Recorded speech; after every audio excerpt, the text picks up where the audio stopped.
When Edward Enninful joined British Vogue earlier this month, it was really a momentous, a historic moment. The fashion magazine finally had its first black and first male editor. Now, even before he started the job, he hired the supermodel Naomi Campbell as contributing editor. He also brought in the black film director Steve McQueen as a contributor. Well, Naomi Campbell has now been speaking out. She's criticised the lack of diversity of the magazine's staff under Enninful's predecessor.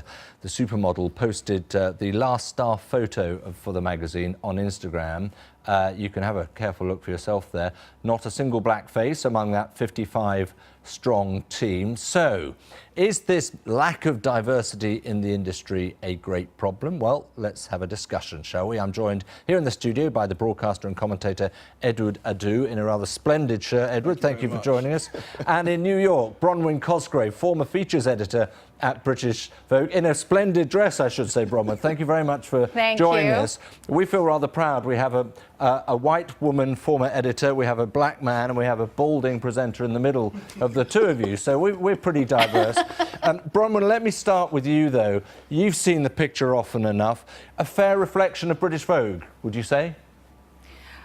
I think the picture portrays it. It portrays the problem, but I wouldn't say that this is a Vogue-only problem. It's not isolated to British Vogue. I mean, I think if you took the same photograph of the team at Harper's Bazaar, Vogue's rival, or Grazia, or even Cosmo, for that matter, it would be the same story.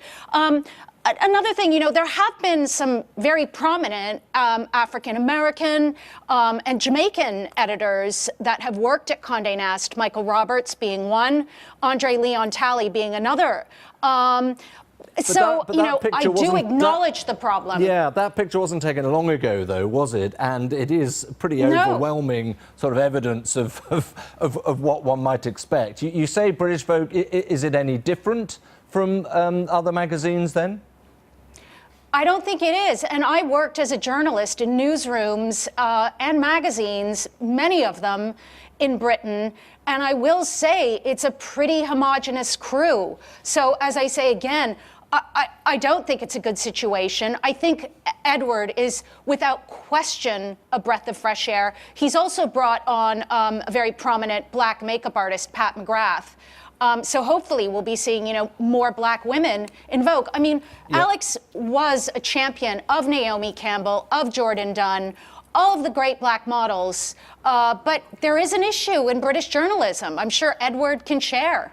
Well, yeah, let's find out what you think, Edward. What is the issue? The issue, it should be challenged. I mean, I know Bronwyn has said that, and she cited some Jamaican, African-Americans, but the deal, it should be challenged. That's the problem. I mean, for years, walking into not just radio stations, but media outlets, and being people looking at me thinking, oh, is he the janitor, is he the security guard, or is he... And, you know, and that's the problem, where there's people who are working, this whole institutionalized ideal, people feel scared to speak out. If people had the opportunity to speak out and say, well, listen, why isn't there people of colour working at this establishment?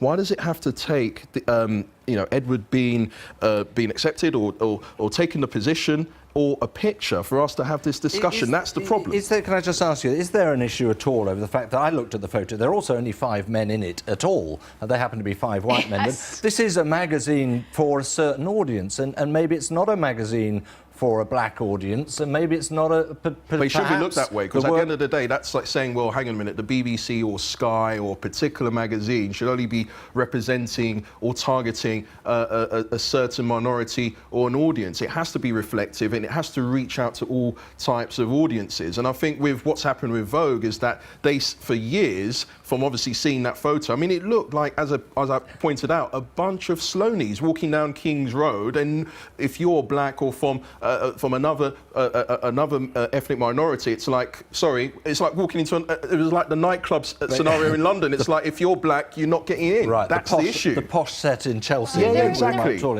Yes, Bronwyn.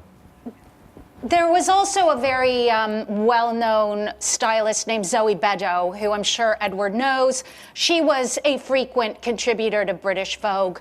But, you know, another thing I will say, it's not a great situation, but I do think fashion, the sort of globalization of fashion over the last 10 years, offers a glimmer of hope. So today there is a Vogue representing every kind of woman. It used to be that Vogue was just published in the 4 fashion capitals. Today there's a Vogue Arabia, there's a Vogue China, there's a Vogue Japan. Okay, Bronwyn, that's diversity of sort. Sorry, but Bronwyn, what did you do at your time to challenge this? This is my. I know now you're saying I put things. Puff Daddy. I will tell you, I put Puff Daddy and Naomi Campbell on the cover of Vogue. We also put Naomi Campbell again on the cover of Vogue.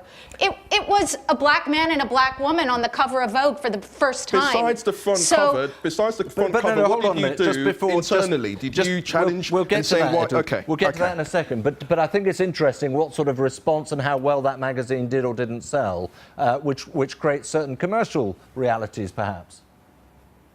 Yes, I mean, I'm not stating, I mean, I am stating the obvious. And it's written in many articles that you put a white woman on the cover of Vogue, you put a black woman on the cover of Vogue, the white woman is going to sell more copies. Okay. I would say this, and Edward, I will say I'm Canadian. I was probably the most exotic person on the editorial floor at Vogue. Did you feel, Bronwyn, sorry to interrupt you, we haven't got much time. Did you feel, though, that you could try and push the envelope and do something about the lack of diversity yourself?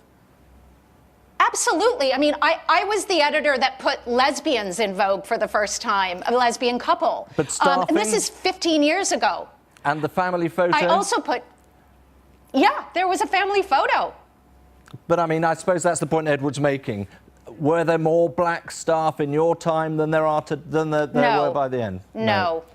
No, so there were that's not. remained a big issue. Look, we're going to have to leave it there. Bronwyn, thank you very much indeed for joining us in this. My pleasure. It's a debate that, again, goes on, doesn't it, Edward? It does, yeah. Thank you, and thank you for looking so resplendent and making me feel so dull and grey. You look dapper. On a day like today.